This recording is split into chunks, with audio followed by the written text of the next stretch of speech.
പാലക്കാട് ജില്ലയിലെ ആലത്തൂർ താലൂക്കിൽ പ്രവർത്തിക്കുന്ന GUPS പുതിയംഗം ഒരേക്കറിൽ താഴെ മാത്രം സ്ഥലപരിമിതിയിലാണ് പ്രവർത്തിച്ചു വരുന്നത്. ഒറ്റത്തവണ ഉപയോഗിക്കുന്ന പ്ലാസ്റ്റിക്കിൻ്റെ ഉപയോഗം നിയന്ത്രിക്കുന്നതിനായി നാം വിവിധ പരിപാടികൾ നടപ്പിലാക്കി വരുന്നു. പ്ലാസ്റ്റിക്കിൻ്റെ ഉപയോഗത്തിനെതിരെ പ്രതിജ്ഞ, സർവേ എന്നിവയിലൂടെ കുട്ടികളെ ബോധവൽക്കരിക്കാൻ നമുക്ക് കഴിഞ്ഞിട്ടുണ്ട്. ഈ വിദ്യാലയത്തിലെ മുഴുവൻ കുട്ടികളും സ്റ്റീൽ ബോട്ടിലുകൾ, സ്റ്റീൽ പാത്രങ്ങൾ എന്നിവയാണ് ഉപയോഗിക്കുന്നത്.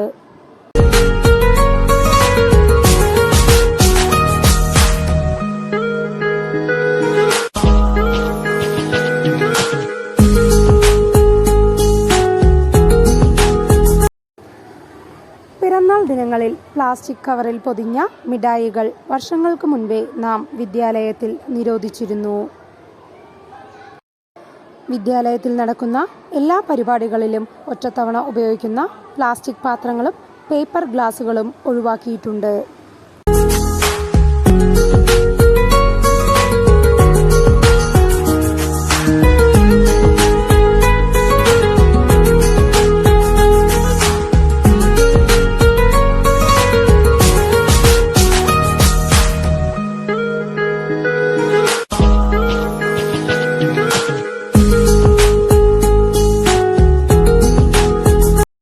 ഒറ്റത്തവണ ഉപയോഗിക്കുന്ന പ്ലാസ്റ്റിക്കിൻ്റെ വിപത്തിനെക്കുറിച്ച് പൊതുജനങ്ങളെ ബോധവൽക്കരിക്കുന്നതിനായി പേപ്പർ ബാഗ്, തുണി ബാഗ് എന്നിവയുടെ നിർമ്മാണവും വിതരണവും നാം നടപ്പിലാക്കി.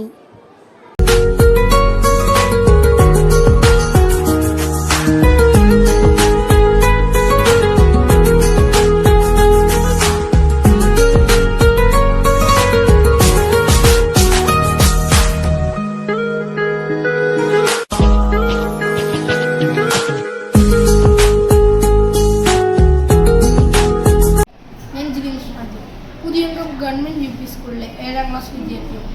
ഇന്ന് കേരള സംസ്ഥാനത്തിൽ ഏറ്റവും കൂടുതൽ വർദ്ധിച്ചു വരുന്ന ഒരു പ്രശ്നമാണ് പ്ലാസ്റ്റിക് മാലിന്യം വലിച്ചെറിയൽ പ്രശ്നങ്ങൾ.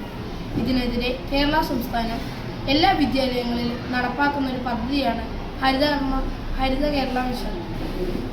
ഈ പദ്ധതി വരുന്നതിന് വർഷങ്ങൾക്ക് മുൻപ് തന്നെ ഞങ്ങളുടെ വിദ്യാലയത്തിൽ മാലിന്യം വലിച്ചെറിയൽ പ്രശ്നങ്ങൾക്കെതിരെ പ്രവർത്തനങ്ങൾ ആരംഭിച്ചിരുന്നു. അതുകൊണ്ട് തന്നെ ഞങ്ങളുടെ ജീവിതത്തിൻ്റെ ഭാഗം തന്നെയായിരുന്നു ഈ പ്രവർത്തനം. അതിലൂടെ ഞങ്ങൾക്കൊരു പ്ലാസ്റ്റിക് കിട്ടുകയാണെങ്കിൽ അത് വലിച്ചെറിയാതെ പ്ലാസ്റ്റിക് ബിന്നുകളിൽ നിക്ഷേപിക്കാൻ ഞങ്ങൾ അതിലൂടെ പഠിച്ചു. ഇത് ഞങ്ങൾക്ക് മനസ്സിലാക്കി തന്നത് ഞങ്ങളുടെ വിദ്യാലയമാണ്. നന്ദി, നമസ്കാരം.